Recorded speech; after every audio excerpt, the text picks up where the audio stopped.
আর শুরুতেই যে খবরের দিকে আমরা নজর রাখবো অবশ্যই মুখ্যমন্ত্রী মমতা বন্দ্যোপাধ্যায়। বলা ভালো মানব দরদী মুখ্যমন্ত্রী মমতা বন্দ্যোপাধ্যায়। গতকাল 21-এর সভামঞ্চ থেকে তিনি যে মন্তব্য করেছেন সেই মন্তব্যের পর কার্যত বিভিন্ন মহল থেকে ঝড় উঠতে শুরু করে দিয়েছে। তিনি যেমনটা বলছেন যে যদি কেউ সমস্যার মধ্যে পড়েন ওপার বাংলার অর্থাৎ বাংলাদেশের, আর যদি তারা দরজায় এসে খটখটায় তাহলে পরে তিনি তাদের আশ্রয় দেবেন। মুখ্যমন্ত্রী মমতা বন্দ্যোপাধ্যায়ের এহেন মন্তব্য এবং সেই মন্তব্যের পর বেশ কিছু প্রশ্ন এখানে উঠে আসছে। মুখ্যমন্ত্রী যেমনটা বলেছেন তার প্রেক্ষিতে সবথেকে বড় প্রশ্ন, তবে কি তিনি বাংলাদেশি শরণার্থীদের এ রাজ্যে আশ্রয় দিতে ইচ্ছুক? বাংলাদেশের সংখ্যালঘু হিন্দুদের যদি জায়গা দিতে চান তাহলে কেন্দ্রের সিএর বিরোধিতা কেন করেছিলেন মুখ্যমন্ত্রী? ইভেন এখনো পর্যন্ত তিনি বিরোধিতা করছেন। তবে গতকাল মুখ্যমন্ত্রী মমতা বন্দ্যোপাধ্যায় 21-এর সভামঞ্চ থেকে যেমনটা বক্তব্য রেখেছেন প্রথমে আপনাদের সামনে তুলে ধরে শুনুন। চিন্তা করবেন না, বাংলাদেশে নিয়ে যদি আপনাদের কোনো পরিবার থাকে, পরিজন থাকে, কেউ পড়াশোনা করতে যান, কেউ চিকিৎসা করতে এসে ফিরতে না পারেন, যদি কোনো সহযোগিতার দরকার হয়, আমি বাংলাদেশ নিয়ে কোনো কথা বলতে পারি না, কারণ ওটা একটা আলাদা দেশ। যা বলার ইন্ডিয়া গভর্নমেন্ট বলবে, আমি বলতে পারি না। কিন্তু আমি এটুকু বলতে পারি, অসহায় মানুষ যদি বাংলায় দরজা খটখটানি করে, আমরা তাদের আশ্রয় নিশ্চয়ই দেব। তার কারণ এটা ইউনাইটেড নেশনসের একটা রেজুলেশন আছে, কেউ যদি রিফিউজি হয়ে যায় তাকে পাশের পার্শ্ববর্তী এলাকা তাকে সম্মান জানাবে। কিন্তু আপনাদের কাছে আমার আবেদন থাকবে, বাংলাদেশ নিয়ে আমরা যেন কোনো প্ররোচনাতে না যাই, আমরা যেন কোনো উত্তেজনাতে না যাই। আমাদের সহমর্মিতা, আমাদের দুঃখ, সে যারই রক্ত ঝরুক তাদের জন্য আছে। আমরা দুঃখী, আমরাও খবর রাখছি। ছাত্রছাত্রীদের মহান প্রাণ, তাজা প্রাণগুলো চলে যাচ্ছে।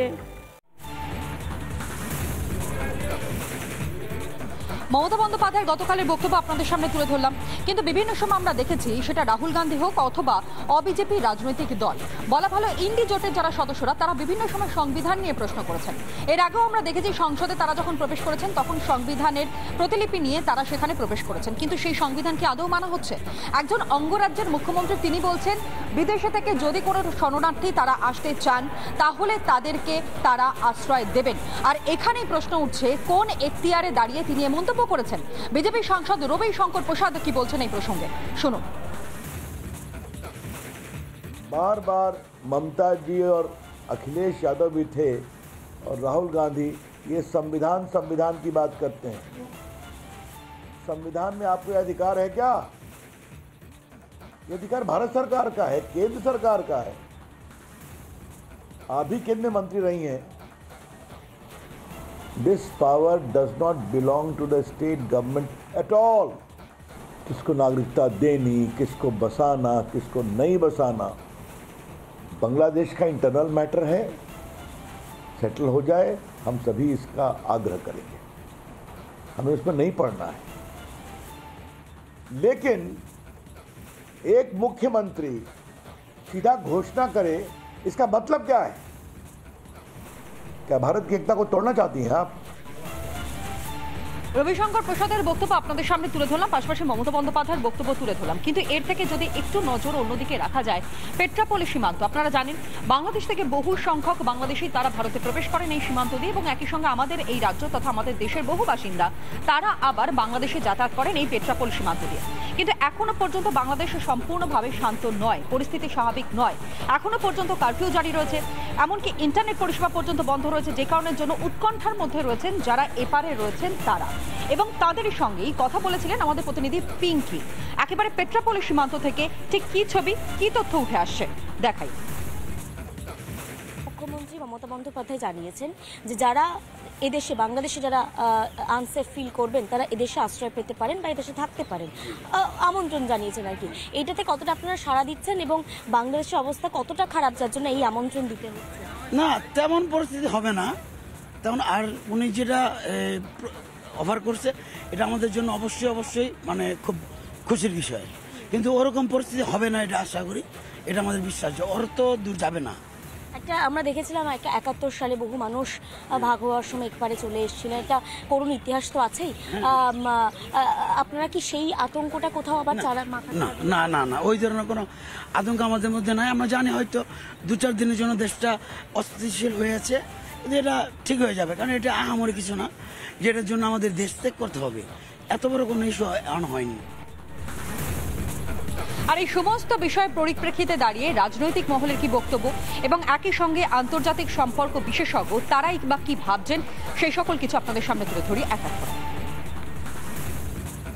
মমতা ব্যানার্জির এটা এক নতুন নাটক। এই নাম করে তিনি বাংলাদেশি যে জামাত যারা ওখানে ভারত বিরোধী স্লোগান দিচ্ছে তাদেরকে এনে এই সুযোগে নাগরিকত্ব দিয়ে ভোটার বানাবে এবং তার যে জয় বাংলা আওয়াজ স্লোগান এটা যাতে বাস্তবে পরিণত হয়, এটাকে বৃহত্তর বাংলাদেশ বানাতে পারেন, তারই একটা ষড়যন্ত্র তৈরি করছেন। আর আমরা বলি এটা না বলে ওখানকার জামাতদের যদি বাঁচাতেই হয়, দিদি আপনি তো নাগরিকত্বের বিরোধিতা করেন, আর সেই কারণে ওখানকার যদি জামাতদের বাঁচানোর চেষ্টা করেন, ওখানে গিয়ে মুভমেন্ট করে হাসিনাকে হটিয়ে আপনি বাংলাদেশের প্রধানমন্ত্রী হয়ে যান, পশ্চিমবাংলার মানুষ কমসে কম বাঁচি আমরা। কখন কি বলেন কখন কি করেন কেউ বুঝতে পারে না। যে কজন লোক আমরা 11 কোটি 11.5 কোটি মানুষ বাংলায় রয়েছে, তাদের কাজ নেই, চাকরি নেই, বাকরি নেই, তারা মেধার পলায়ন হচ্ছে রাজ্য থেকে, পুঁজির পলায়ন হচ্ছে রাজ্য থেকে, আর উনি আবার নেমন্তন্ন করছেন। আজকে উনি নিমন্ত্রণ করছেন, আগে উনি বলবো যে চ্যারিটি বিগিনস অ্যাট হোম। আগে আপনি আপনার ছেলে মেয়েদের কাজ দেওয়ার চেষ্টা করুন। এ রাজ্যে সবথেকে বেশি বেকার, এ রাজ্যে পুঁজির পলায়ন হচ্ছে, এ রাজ্য থেকে মেধার পলায়ন হচ্ছে, একটা শিল্প করতে পারছেন না, আমদানি শুধুমাত্র মদ বিক্রি করে। এ রাজ্যে মদ বিক্রি করে শুধু সরকার চলে, সেই সরকার নেমন্তন্ন করে বাইরে থেকে লোক আনছেন। এই সব কথার উত্তর উনি যেগুলো বলছেন, এ রাজ্যে উনি ভারতবর্ষের সার্বভৌমত্ব নিয়ে আমার মাঝে মাঝে মনে হয় যে উনি আদৌ সেটা নিয়ে ভাবিত কিনা, চিন্তিত কিনা, এমন কিছু মন্তব্য করছেন যেটা মুখ্যমন্ত্রীর পদে থেকে করা একেবারেই যায় না, শোভনীয় নয়।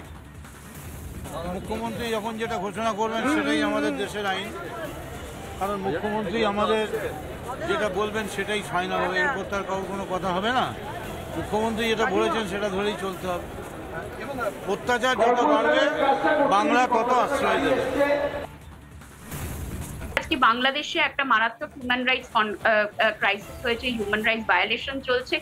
ডেফিনেটলি সেটা অত্যন্ত বেদনাদায়ক এবং সেখানে একটা পাশের দেশের মুখ্যমন্ত্রী হিসাবে তিনি মন্তব্য করেছেন। কিন্তু এখানে দুটো বিষয় আছে। যেই সভায় দাঁড়িয়ে মন্তব্যটি করেছেন সেটি কোনো সরকারি সভা নয়, সেটি তার পার্টির একটা অনুষ্ঠান ছিল, যেখান থেকে উনি পার্টির সুপ্রিমো হিসাবে এ ধরনের কোনো মন্তব্য করতে পারেন না। ভারত যেহেতু ইউএন রেফিউজি কনভেনশনের পার্টি নয়, সেই জন্যে ভারত আদেও বাংলাদেশের মানুষদেরকে শরণার্থী হিসাবে আশ্রয় দেবে কিনা এটা কিন্তু অ্যাবসলিউটলি সেন্ট্রাল গভর্নমেন্টের এখতিয়ারে পড়ে।